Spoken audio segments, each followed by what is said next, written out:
Oh, buddy, we're back. Welcome back to the Back to 12 podcast. That man needs no introduction if you're watching on YouTube.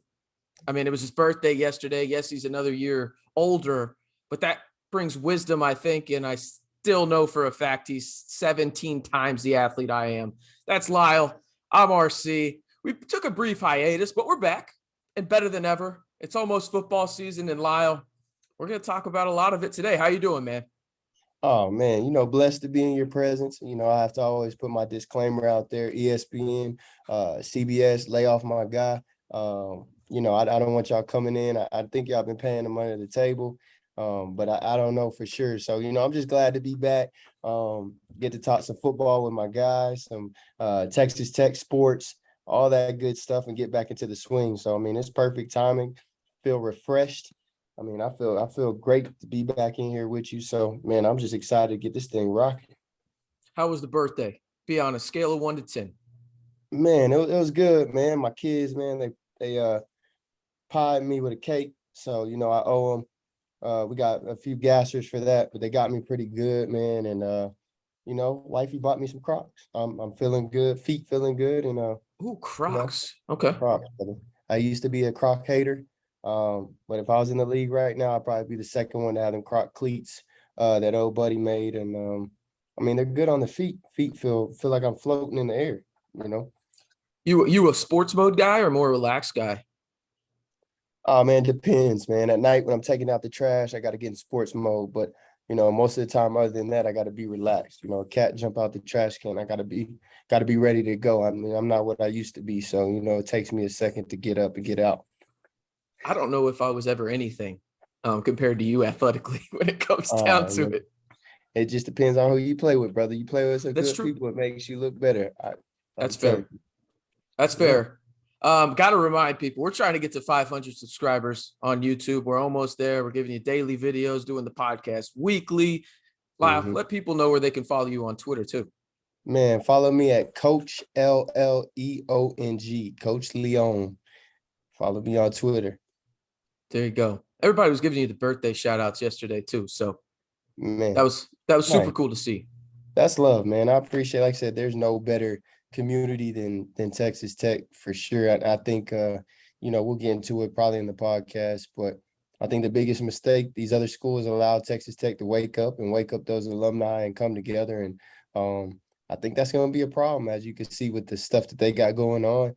It's going to be a big problem. I don't think I've been anywhere where somebody hasn't had a Texas Tech or went to Texas Tech or knew somebody. So, it's a great institution, great people. Who would have thought a cactus would bring the whole community together?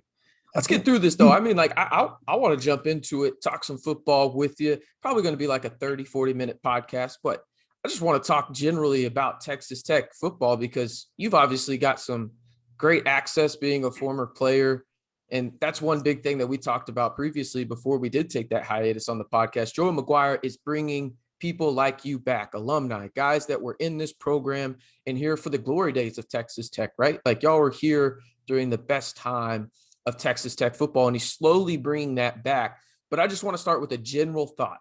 When you think of Texas Tech football going into this season, Lyle, what is the first thing that comes to your mind? I think unity, overall unity from the team, from the fans, from the coaching staff. I think one thing that Coach McGuire said is he's going to recruit West Texas. And I think that's one of those things that we missed out on, especially me being a West Texas guy, getting to play with my quarterback, Taylor, West Texas guy. There's a lot of athletes coaching now in West Texas. I see a lot of athletes that go unnoticed. So I think that brought unity of people saying, hey, Coach McGuire is really about West Texas and what he's talking about. And I think everybody believes that and sees the passion with everything he's doing. So I think the being unified as everybody has came together like, hey, man, we're behind him. I think this is the first time since Coach Leach that everybody has, bought in and said, man, I like Coach McGuire. I don't think I've heard anybody say anything bad. And that's tough coming after Coach Leach, the amount of love that Coach Leach got. So, that's kudos to Coach McGuire and his coaching staff for all the things that they do. Yeah, I think it's one of those things where I've been very transparent about when I became a Tech fan. It's when I got accepted into the university. I didn't know much about it other than, well, the Crabtree catch, to be honest with you. But ever since then, just like entrenching myself into the culture of West Texas. And when I first got out there, I'm not going to lie. I was like, man, this is very different from everything I am used to in life. Like, but I think what I always tell people is give it a chance, because that unity is there. And it's not just even with the football program, this, but it's just that area in general, in the sense that nobody respects them. Everybody thinks they're in the middle of nowhere. What do they really bring to the table? These things that city folk like me who didn't grow up out there, that's what people think, right? And it's just not true when you get out there and you actually go and engulf yourself in the culture. It's unbelievable. And it's just crazy how people here in the Metroplex are crazy about football. I would put West Texas in their craziness in terms of and passion for football up against anybody in the country. I think it's on another level in terms of the Friday night lights, because, here in Dallas, you have the Cowboys. Down in Houston, you have the Texans. Like on the east side of Texas, you got two professional sports teams within, maybe a 4 or 5 hour drive. You don't have that in West Texas. It's Friday night lights, and you got Texas Tech, and I guess if you want to go watch UTEP. But everybody makes bad decisions when it comes to UTEP, but hey, they're there. So that's kind of what it is. So the unity, I think, is a perfect word when it comes to Texas Tech. Now, on the field, what are you most interested to see in Texas Tech this season? Definitely for me, being a former receiver guy, definitely to see those receivers and what they can do. Sometimes you can't judge a book by its cover. So, it wouldn't be fair if someone came out there and saw me practicing, weighing 150 pounds. They'd probably been like, Leach, where did you get this guy and why? I think, you can't judge a book by its cover, but I'm interested to see what those receivers do, being in this high-powered offense that Coach Kittley has. I know the quarterbacks are going to be on point. That's what he does, and that's who he's coaching. So I know they'll be on point, but I'm excited to see what these receivers do. We know the running backs have been proven. They're coming back. We know what they can do, and I think it's going to come down to that O-line. What is the O-line going to do, and what those receivers going to do? But for me personally, being a receiver, I'm excited to see how they work in this offense, because it's a receiver's dream to be in Kittley's offense. Oh yeah. He hadn't been one place where he hadn't been successful, threw for a lot of yards. So I'm interested to see how they buy into it, how they're able to think, because his offense is one of those ones you got to think a little bit, and I think that's where it differs kind of from Leach. Leach is you have to think, but Leach is more, hey, we're going to do these 5 plays and this is it. And Kittley's going to do some different things and put defenses in bad situations. And you got to think in that offense as well as his high tempo. So I'm excited to see how those guys do and what they're going to do this season. What about you? What are you thinking? Yeah, it's definitely the offensive side. It comes down to personnel for me, man. I mean, I'm very interested to see kind of how comfortable they are using the tight ends. Obviously, they're going to use them. I'm just curious to see how often do they use 12 personnel? How often do they use 13 personnel, right? Like, because, Henry Teeter is listed as a tight end, but in all actuality, he's the fullback for this team. He just so happens that he can play tight end too. I'm very interested to see how he utilizes those guys, because it's kind of like the running back position for Kittley at his previous stops. He didn't really use it. Well, yeah, he didn't really use it because he didn't have the talent he had there. When you have a Bailey Zappi throwing around and you got the Stearns brothers out there, why wouldn't you try and force feed them the ball when they're making plays? So I'm very interested to see how he gets these playmakers at the tight end position involved, and what's the percentage breakdown of personnel. Obviously, and this, it's going to change, game to game. You're not going to run 65% of 11 personnel every game. It's just not going to work like that. But I think I'm very interested, especially in these first 2 ranked opponent games against Houston and North Carolina State.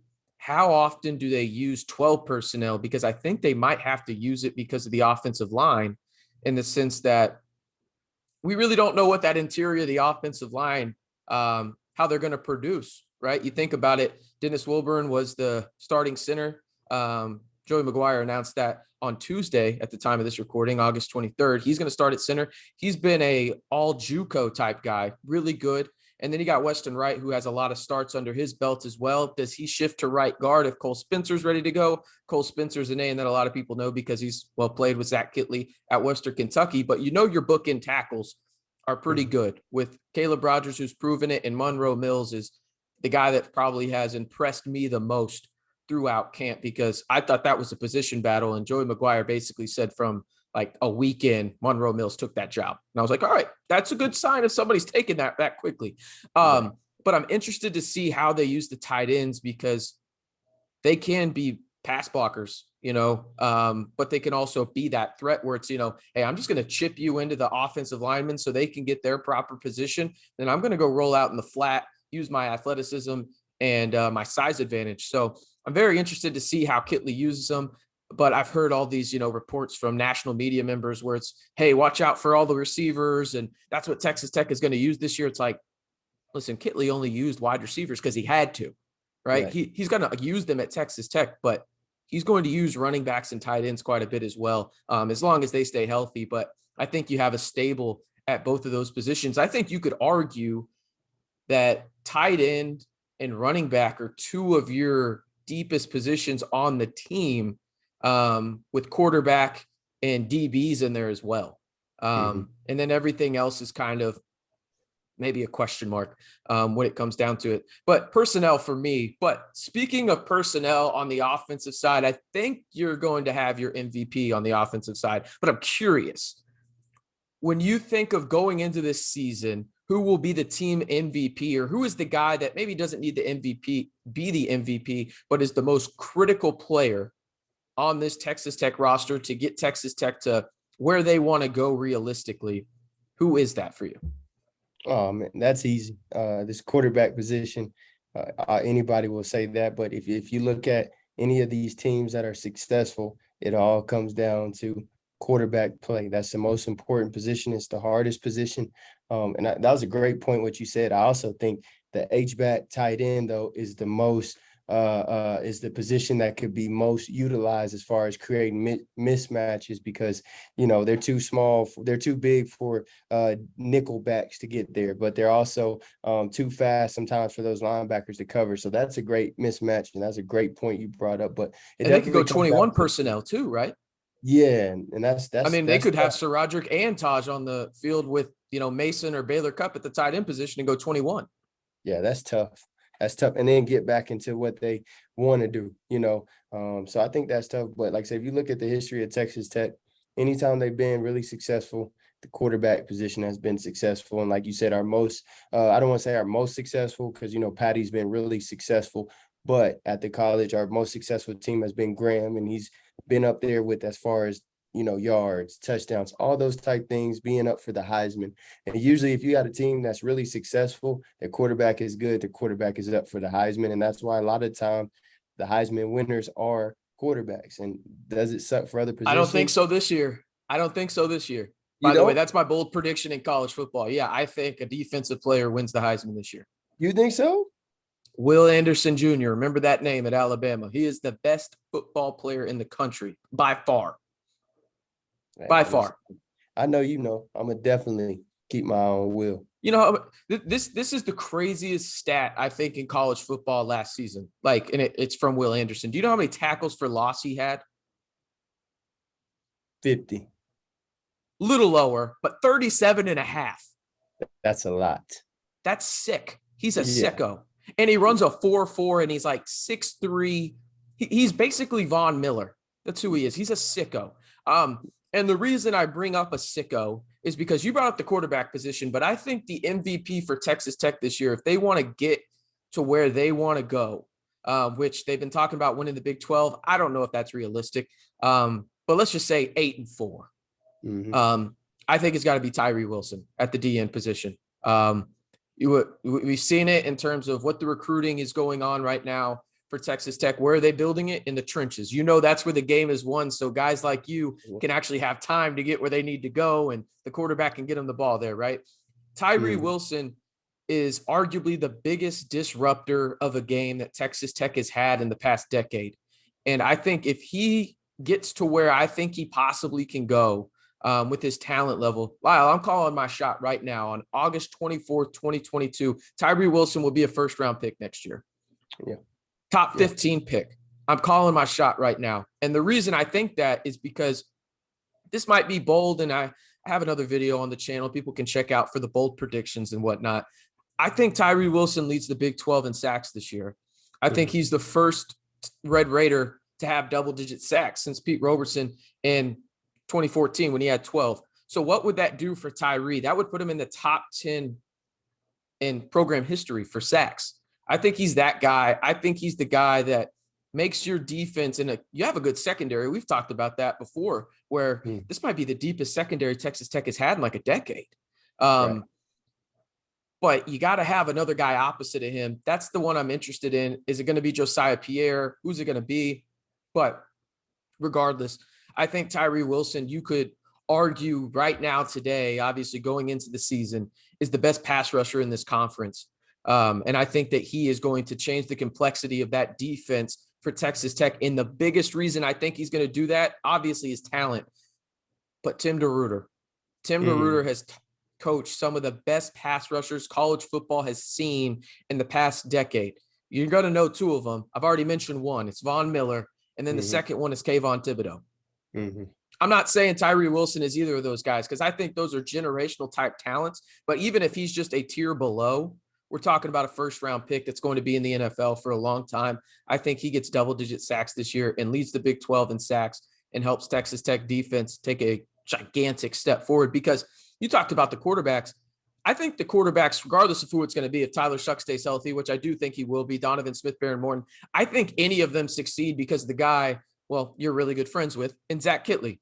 I think they're going to succeed regardless, because everywhere he's gone, he's proven that regardless of what kind of quarterback you are, he's going to put you in a successful situation. Prime example is Bailey Zappi. Bailey Zappi had no business getting drafted. Let's be real. He had no business getting drafted. Like, he's talented, but 60 touchdowns?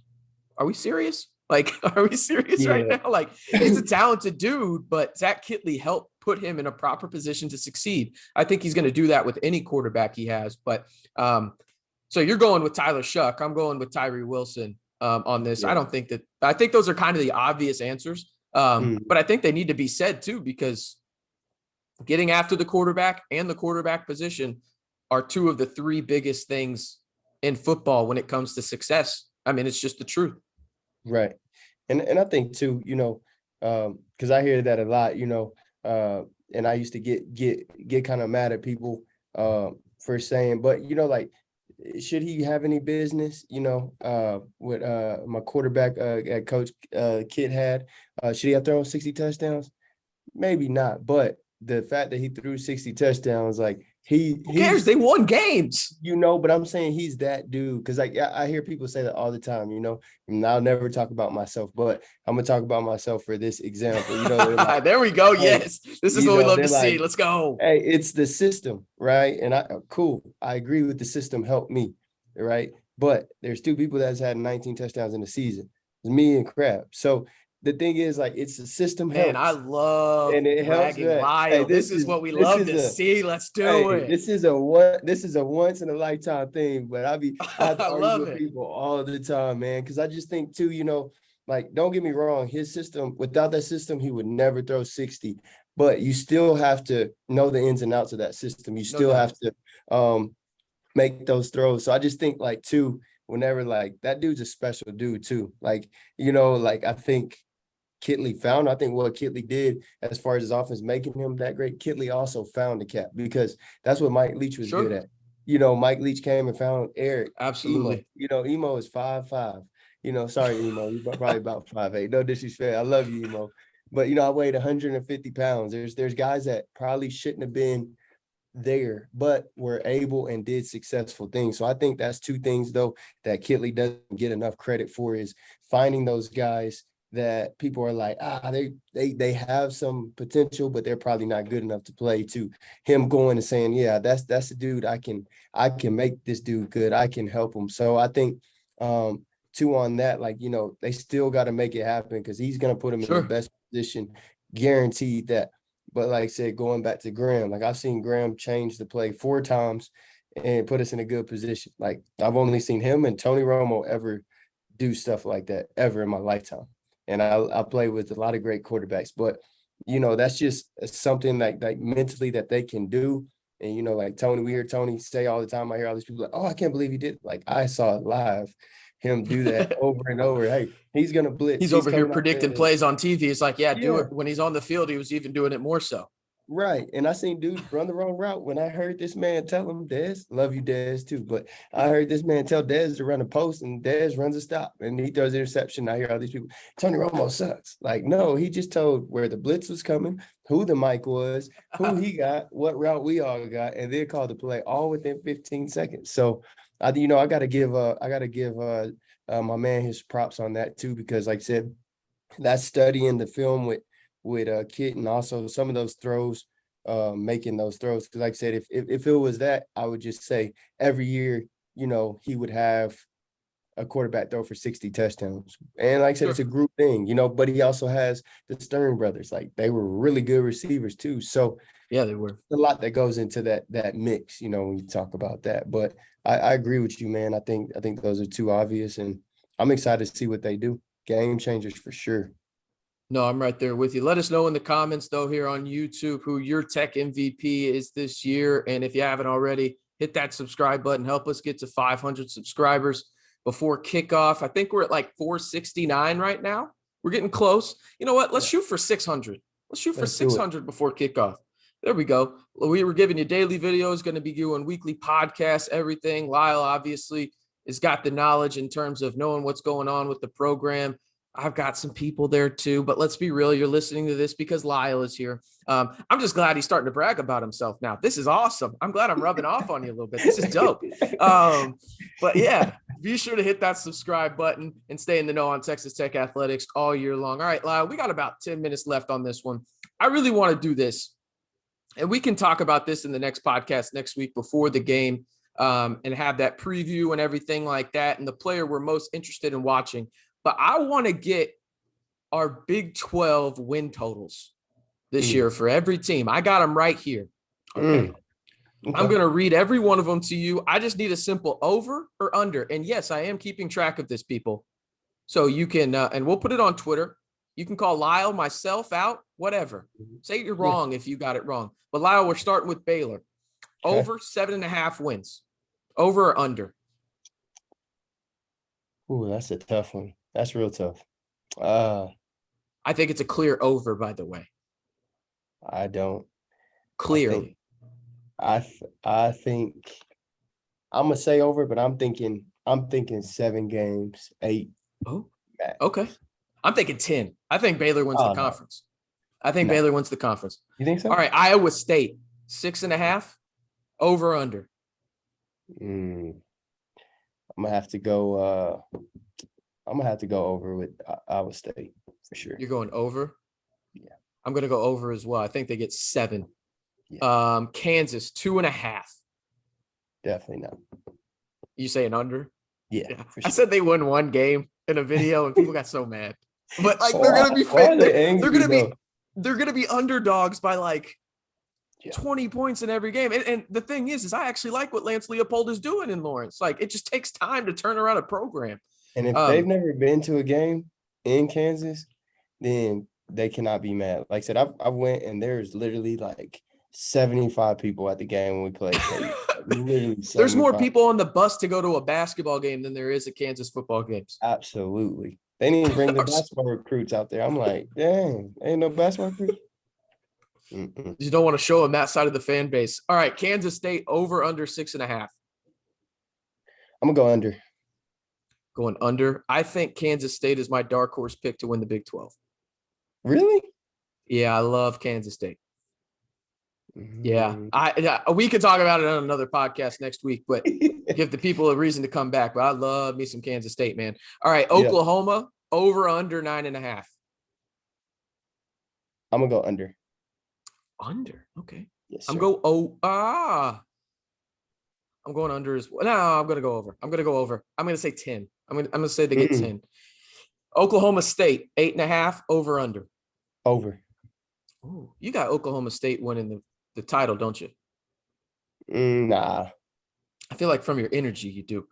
Not Kansas State, TCU, 6.5. Over under.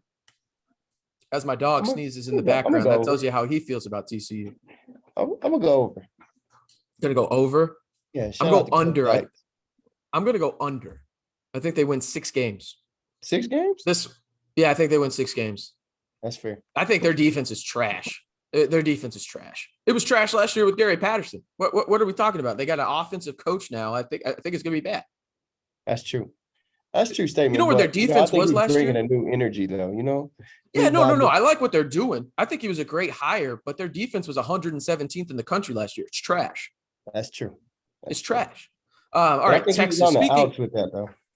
Yeah, speaking of trash, by the way, Texas over under 8 wins.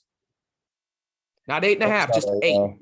I apologize to everybody that knows me in this podcast, but I'm gonna have to say over. Oh, you're gonna say over? I'm gonna say push. I think they win 8 games exactly. I actually would. This hurts to say out my mouth, but don't say that they're your favorite to win. They're not my favorite, but they would be my dark horse. Somebody have to mute your ass so fast right now. I'm sorry, man. You know, it just hurts. I know the dude's like a Shard choice. He's a great coach. Play with him at the Cowboys. You realize this is going in the Twitter caption, right? Yeah. Brandon. Yeah, we're calling you out. We're calling you out on Twitter. Man. Yeah. You chose the dark side. Man. Like you chose the dark side. I do make the Twitter caption, so I'm gonna say that you chose the dark side in terms of your dark horse candidate. It hurts my soul. Like I'm gonna go home and pray for myself, but I just I have to. The people deserve the real. They deserve the real. Just remember, Crabtree pulled free. Texas Tech over under 5.5. Definitely over. I don't think it's definitely, but I am going to take the over as well. I think they win 6 games, but we'll talk about that on another podcast too. Mm-hmm. West Virginia 5.5. Your boy Graham is there. And JT Daniels. Yeah, I'm not gonna lie. I'm gonna go under just because my man did the let's ride the way he did it. Oh Jesus, we got to stop this trend, man. We got to stop it. It was so bad. Like just because you got Sierra Russell Wilson does not give you the right to act like that. But at least his wasn't that bad. Like, oh, buddies, JT's was horrible though. They shouldn't have put that out. Like, if I was a parent, I had to give a call in. Like, hey, y'all got to take that down. Grade your own performance on that. What'd you say? I mean, I'm top notch, without a doubt. You know, Russ.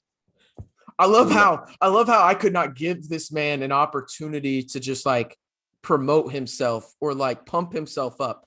And literally in the first podcast back in 6 months, he has literally just gone from like, no, the most humble person I know to borderline egotistical for 40 minutes in his terms. And I'm here for all of it. It's season 2 and the people, you know, they want to know the real, and I own that. You know what I'm saying? So I worked on it off camera before we got on there, took a couple shots. And I just felt like JT, I felt like Russ, they did one takes. They're not one take guys. You know, you gotta, you know, you don't go to games without practicing. So that's where I feel like I kind of put myself, you know. No AI right here. We are talking about practice. To let me come do the Texas Tech Nation Let's Ride. I didn't get that call yet, but you know, I've been, you know. Hey, just send a quick DM to Kittley. I'm sure it'll happen. Kid, let me do that and let me ride the horse, man. That's all I'm asking. No, nobody wants to see that. We don't want to see a grown man. Imagine if I took off my mask. I know nobody probably know who I am, but it still feel good inside. Well, we just don't want a grown man to fall and face first into the turf. That's true. That could happen. I'm just trying to save you from some embarrassment. You know what I mean? Just a friend to a friend kind of deal, you know? I appreciate that. But you know, I'm from the country now. I know how to get on that horse. Yeah, horses scare the ever-loving you-know-what out of me. Hell no. It's a hell no on me with the horses. I'm out. Really? I'm out. Yeah, no, can't do it. I'm a city guy. I'm a city boy. I'm going riding this weekend.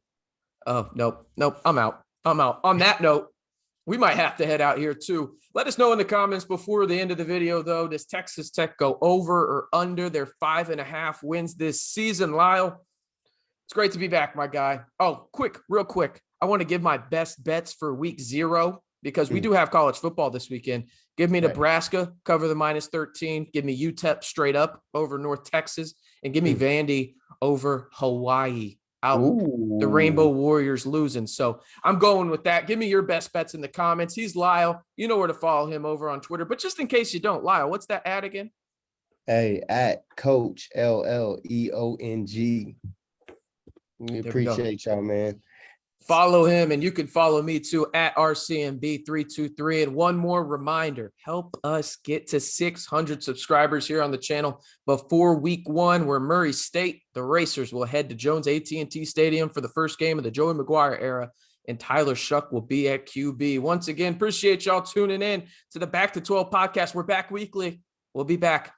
Expect the feed every Wednesday. He's Lyle. I'm RC. As always, stay safe and record.